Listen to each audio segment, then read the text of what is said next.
3 युगों में जीव कम ले जाना, और चौथा युग जब कलयुग आवे तब तो शरण जीव बहु जावे। काल ने सोचा था 3 युगों में इनको भक्ति, ये भक्ति युक्त रहेंगे, इनमें ये भक्ति करके पार ना हो जाए, इसलिए 3 युग मालिक से मांग लिए। वो तो चतुर न्यू बनया था, अक भाई चल 3 युग में इनकी भक्ति का नाश करवा दूंगा मैं, और फिर ये बन जाएंगे भिखारी कलयुग में, और फिर नकली संत पंथ भेजकर जैसे ये अन्य पूजाएं देवी देवता और मंदिर की बनवा के इनको गलत साधना पर लगा दूंगा। ये कति भक्ति योग नहीं रहेंगे। अब देखो पूरा चीन नास्तिक हो गया, पूरा रूस नास्तिक हो गया, और ये राधा स्वामी पंथरी से ब्रांच जितनी बड़ी हुई, दंदन सतगुरु द्रोणदाल और जय गुरुदेव, इसमें आपको दिखा दूंगा। जिस मार्ग पर नहीं लगे तो आने वाले 50 वर्ष के अंदर सब नास्तिक हो जाएंगे, राम नाम कहने वाला नहीं रहेगा। ऐसे दुख आएंगे इनके घर पे, क्योंकि भगवान का सहारा नहीं। फिर पिछले पुण्य कब तक चलेंगे प्राणी के, तब तक वो सुखी दिखाई देंगे। फिर कैर टूटने लग जाएगा इनके घरों पे, सब नास्तिक हो जाएं, कहेंगे कोई भगवान नहीं कहीं पर भी।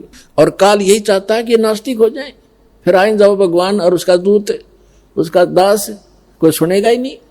लेकिन भगवान ने पता था कि सतयुग त्रेता द्वापर में इनको सारे सुख होंगे, और ये भक्ति नहीं कर सकते मेरे वाली, इसलिए फरी छोड़ देता। ठीक है भाई, इन 3 युगों में ना ले जाऊंगा मैं, कल युग में ले जाऊंगा। अब देखो यहाँ कितने दुखी आते हैं, पुण्य खत्म हो लिए, पाप का दौर शुरू हो गया।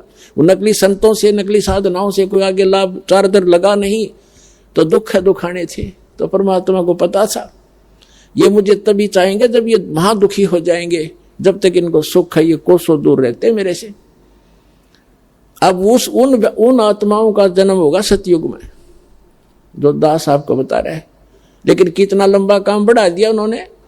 अब फिर सतयुग में समझे नहीं कि सब सुखी, फिर स्वदेशी बन जाएंगे, पाक जाएंगे, उनमें सिद्धियां होती हैं, थोड़ी भक्ति से उनमें सिद्धियां आ जाएंगी। अगस्त ऋषि ने 7 समुद्र पी लिए एक घूंट में, और प्रभु पाक गया। आज तक गुण गाए जाते हैं, खा खाइए फिर क्या हो गया मोक्ष उसका, एक 7 समुद्र पीने की सिद्धि बनाने से, प्राप्त कर लेने से। तो काल ऐसे डिलेड हुआता है। तो कहने का भाव ये दास का कि साथ साथ फिर अन्य नई जनरेशन, नए भी संस्कार वश उत्पन्न होते रहते हैं। तो जब परमात्मा आते कलयुग में आए, कहीं भी खड़े होकर के तंबूरा लेकर के चौराहे पर अपनी प्यारी भाषा बोलने लगे, वहां पर 150-200 व्यक्ति इकट्ठे हो जाते, 10-20 घंटा, आध घंटा अपना विचार करते। वहां ये वाणी बोलिया करते भगवान जो सूक्ष्म वेद की है, मानुष जन्म पाया कर नहीं रट हरि नाम, जैसे कुआ जल बिना भाई बनवाया क्या काम। सर्व सोने की लंका थी वो रावण से रणधीरम, एक पलक में राज विराजी जम के पड़े जंजीरम, मन तू सुख के सागर बसरे भाई और न ऐसा यसरे। अब ये बाणी रात्मा के सीधी जाकर लगे तो वहां बैठे भगत, उनमें से 20, 30, 50 आकर चरणों में बैठ जाते, हे भगवान हमें को दीक्षा दो, को रास्ता बताओ। तो इस प्रकार परमात्मा के 64 लाख शिष्य हो गए थे। 64 लाख उस समय, आज से 600 वर्ष पहले, और उनको सुख दिए।